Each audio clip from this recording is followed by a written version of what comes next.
Hey everybody, what's going on? My name is Curtis, and I'm back again with another 2017 Fantasy Power Rankings. And today we have the 28th team on the list, and that would be the Jacksonville Jaguars. Now, the Jacksonville Jaguars are a very interesting situation because for the last 3 to 5 years or so, they've been a really like potential filled team, and they've been a team that everyone's predicted to have a breakout season every single year. And it's like, oh, now this is the Jaguars' year. They're gonna make the playoffs this year. Oh, they're gonna break through this year. But every year they've consistently been high up in the draft and they've fallen short. Now, there's a lot of people that they can blame this on, but I think the biggest thing is they don't have a winning culture. Like on paper, they have one of the better teams. Well, they have a very good team, but they're very terrible. Like they can't figure out ways to finish games and get a win week after week. Now, talking about the Jaguars, we need to talk about their individual players because looking at their roster, they have a very name heavy roster.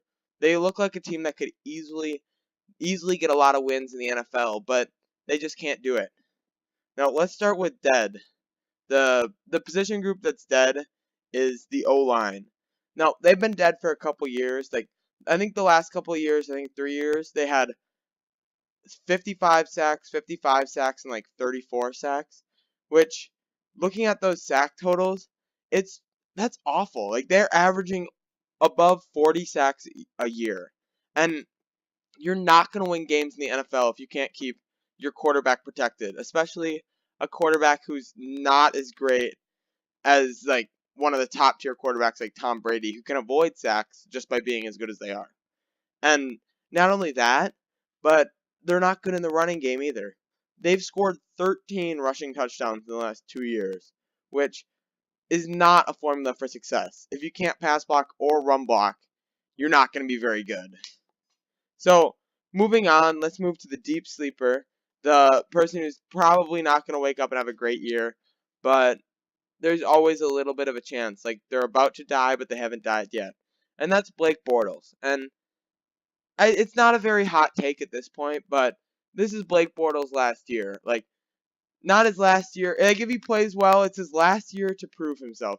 If he doesn't play well this year, if he doesn't actually make a difference and win some games, he's out. Like, they're gonna draft somebody because he had his year with 35 touchdowns, but he's just been way too inconsistent. Hasn't been good. I've always been a Blake Bortles fan. I knew he could be good, but he just hasn't proved it. He hasn't done anything to warrant a starting position, and that really hurts him. And moving on from that, the waking up, the player who's going to be just an explosion onto the scene, and that's going to be Miles Jack. He's going to be a rookie this year because he had an injury last year. I think did something to his knee where he needed neuroscopic surgery or something like that, or microscopic, I mean, but some like knee surgery that really set him back. And he was a special player in college. I think if he didn't get hurt, I think he's a top 10 player in that draft. And with him coming back, I'm looking for a breakout year from him. He's so fast and talented. If he comes back to the form he was in college and builds on an offense or builds on an NFL style, he could really become a top tier linebacker. I see that for him and the other guy who was injured, Jalen Smith of the Cowboys, who I'll get to in a later episode. But he is going to be a special player if injuries don't keep biting him. My next category will be woke, and the team on the team that is woke is the secondary. They're going to be great this year. Like there's just no way they can't be. They have Jalen Ramsey and AJ Bouye on the corners, and they're just going to be locked down. A top 5 pick on one side, and the breakout player of the year last year. He came over as a free agent, AJ Bouye. I think that's how you say it. Well, I don't know, but they're going to be locked down. It's going to be very hard for a team to get past that and have a good passing game against them. because they're going to be able to lock down not only their best player, their best receiver, but the number 2 receiver. And their safeties are also top of the line. Barry Church coming over from Dallas he was also a pretty special player in Dallas. He wasn't Pro Bowl style, but he was that next tier after Pro Bowler. And Tashawn Gibson, who is also around that same level. So their secondary is going to be something to fear this year. And I can see their defense, in general, their defense is going to make great strides because they have a lot of great names on paper. As you can see, they have Malik Jackson, Calais Campbell, and Miles Jack, who I talked about. And then this great secondary. But I don't even know what to say. Like, this team should, on paper, be this defense should be one of the probably top 10 defenses in the league, but we'll have to see. I doubt that will happen because just of how tough Jacksonville is. Like, they're just not that good.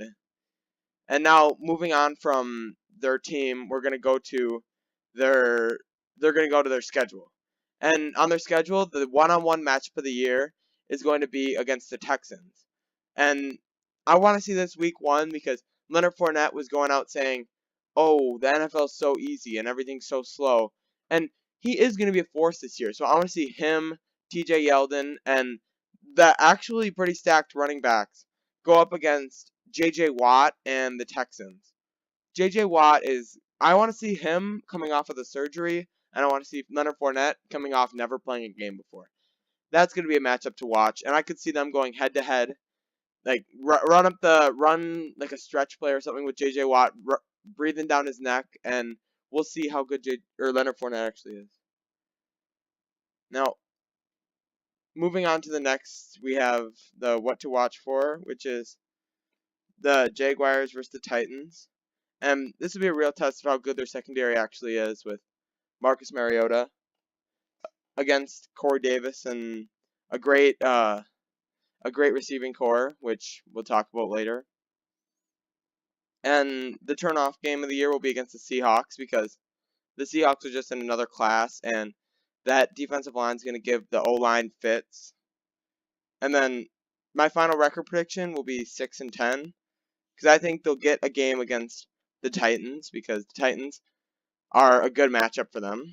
And I see them beating the Jets, Browns, Chargers, 49ers. I see them getting a couple games from there. And I also see them getting games against the Rams and the Colts. So we'll see. I think they have the potential to be a 6-10 team.